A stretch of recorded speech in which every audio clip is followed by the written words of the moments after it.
Un saludo tengan todos a los amantes del boxeo. Les doy la bienvenida a un nuevo programa, Gancho de Derecha. Y a propósito de la reciente pelea entre Mikey García y Errol Spence Jr., que nos ha dejado tantos comentarios y opiniones, la gente lo que se pregunta ahora es cuáles serían los próximos pasos de estos boxeadores. Y voy a comenzar con Mikey García, quien después de su indiscutible derrota, algunos piensan que su carrera no será la misma porque la parte psicológica del californiano ha quedado muy afectada por la enorme desilusión sufrida durante esa pelea. Pero yo no lo creo de ese modo tan exagerado.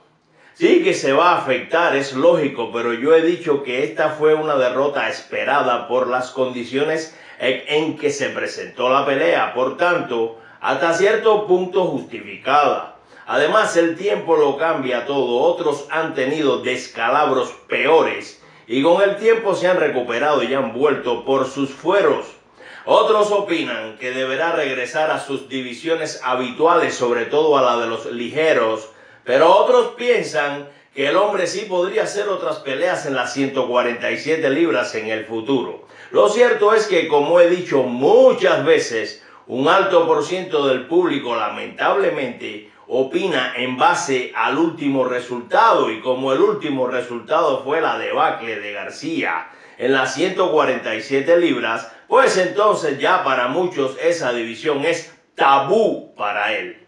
Sin embargo, el propio García en reciente entrevista declaró que aún mantiene dentro de sus planes buscar ese quinto título en esa división y no descarta regresar a la misma.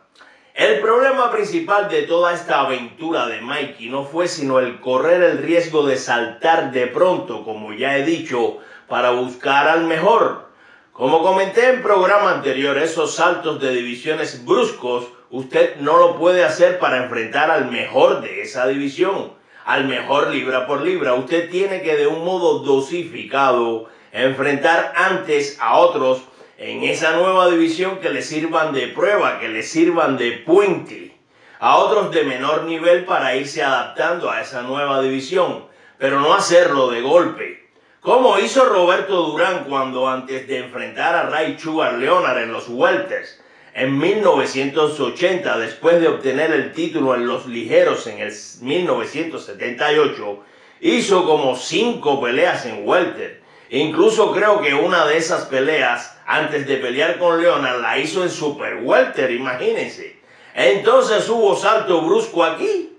Pues ninguno. Por eso siempre he dicho que ese ejemplo sobre Durán y Leonard de salto divisional que se persiste en señalar es completamente erróneo. Y Mikey debió hacer lo mismo, como hizo Durán en el ejemplo. Y entonces, ¿por qué no hizo esto que es lo correcto? Pues en ese caso tampoco lo critico mucho, porque como él mismo ha declarado, estaba ansioso por lograr la hazaña, pero se apresuró demasiado y chocó con la cruda realidad. Aunque desde el punto de vista económico, hasta cierto punto tuvo éxito porque también la compensación fue como nunca antes.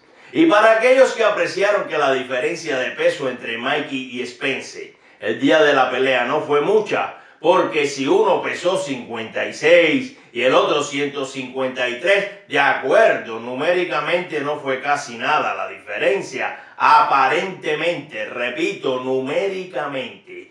Pero sí existe aquí una enorme diferencia en otro sentido. 160 libras en el cuerpo de Spence no son nada, son bien recibidas porque es la capacidad que siempre posee su cuerpo. Las admite porque es costumbre. Pero dentro de esas 150 y pico de García existen algunas libras superfluas, como yo las llamo, libras sobrantes. Es como si tuviéramos 2 maletines de viaje comprados, uno de ellos con la etiqueta apto para 70 libras y el otro apto para 50 libras de equipaje. Y queremos meter 70 libras en cada uno a pesar del aviso sobre la capacidad. El maletín mayor, el que admite 70 libras, asimilará perfectamente esas 70 libras porque se fabricó para ello. Pero el que se fabricó para 50 libras aunque le quepan esas 70 libras a la fuerza, sufrirá y podría hasta romperse más fácilmente porque normalmente ese peso no es el que admite, porque tendrá que resistir un exceso de equipaje de libras sobrantes. Otro ejemplo muy parecido fue la pelea de Rigon Diaus contra Lomachenko el año pasado, donde expliqué por qué el cubano no asimiló esas libras de más en su cuerpo. Lo mismo. Por tanto, si Mikey quiere regresar a las 147, también deberá ir preparando poco a poco su cuerpo para que esas libras lleguen a ser bienvenidas. Y eso se hace peleando primero contra rivales de media. Ni siquiera pelear próximamente contra los welters que dominan la división, sino contra otros rivales. Pienso yo que al menos 2 antes de enfrentar a otro de élite. La otra idea de regresar a la división de las 135 libras para enfrentar a Lomachenko en los ligeros, creo que por ahora debe ser precisamente eso, solo una idea. No creo que después de un gran reto venga otro más grande. Y digo más grande porque si con esta derrota hasta cierto punto quedó justificado por su valentía y por todo lo que se ha comentado, una pelea ante el ucraniano sí que le traerá otro tipo de compromiso, por ser una pelea en condiciones parejas y por ser del mismo peso.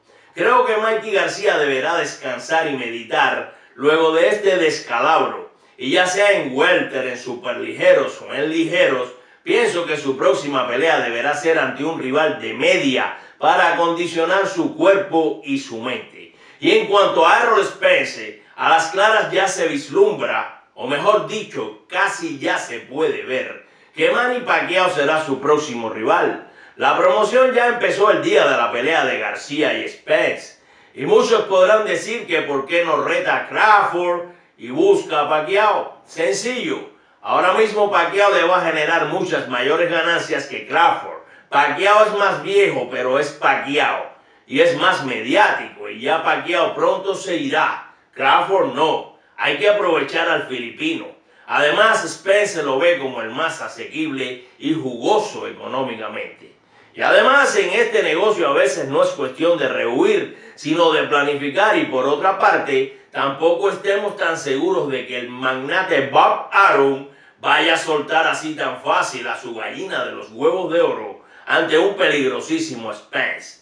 Como he dicho, a Crawford aún a sus 31 años le siguen elaborando su carrera, jugada por jugada, y bien pensada, como una partida de ajedrez. Y ahora lo tendremos pronto nada más y nada menos que contra Amir Khan. En resumen, Spence creo que irá con Pacquiao, es su mejor jugada, y el único que podría evitar esa jugada se llama Floyd Mayweather, en caso que se decidiera pelear con el filipino. Y esto lo veo difícil, no imposible, pero difícil. Y Mikey, repito, creo irá con uno más fácil en cualquiera de las divisiones que escoja. Es lo que pienso. Muchas gracias. Quiero saludar en el día de hoy al amigo Lobo Gris, a Sebastián P. allá en Argentina y a Martín Alejandro Núñez. Muchas gracias a los tres por sus comentarios. Muchas bendiciones. Por favor, compartan estos programas. Nos vemos próximamente en otro programa. Gancho de derecha.